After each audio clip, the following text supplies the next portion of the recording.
ఎక్కడెక్కడ చెత్త ప్లేయర్‌ని, చెత్త ఆటగాళ్ళని అందరిని తీసుకొచ్చి దీన్ని ఒక షోలాగా పెట్టి 'బిగ్ బాస్' అని చెప్పి 'దివ్యల మాధురి', 'రీతు', 'అలేఖ్య చిట్టి పికిల్స్', 'సృష్టి' ఇంకెవరు లేరారా బాబు!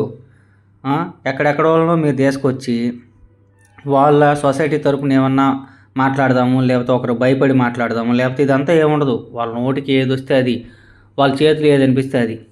ఆ ఇంట్లో ఉండటానికి, సర్వైవల్ అవ్వటానికి ఎలా కావాలంటే అలా.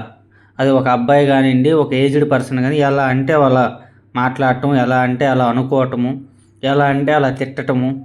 దివ్యల మాదిరి ఉంది. 2 డేస్ నుంచి దాని బిహేవియర్ మీరు చూస్తూనే ఉన్నారు. ఎట్లా అంటే అట్లా మాట్లాడటం. ఎందుకంటే ఈ టైప్ ఆఫ్ పీపుల్స్ అందరికీ ఎలా ఉంటుందంటే సొసైటీ దాని పట్ల రెస్పెక్టు ఇట్లా అనేది ఏమి ఉండదు.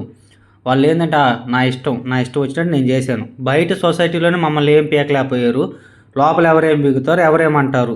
ఇదే వే ఆఫ్ మెంటాలిటీ, ఇదే వే ఆఫ్ థాట్ తోటి గేమ్స్ ఆడతారు. దాన్ని అందరూ మనం పిల్లవాళ్ళం, పెద్దవాళ్ళం అందరం కూడా టీవీలు ఎదురుగా కూర్చొని చూడటం. ఇది ఒక షో. దీనివల్ల బిగ్ బాస్ వల్ల నాగార్జున మీద కానీ వీళ్ళందరి మీద కూడా రెస్పెక్ట్ పోతుంది. Basic of this persons only.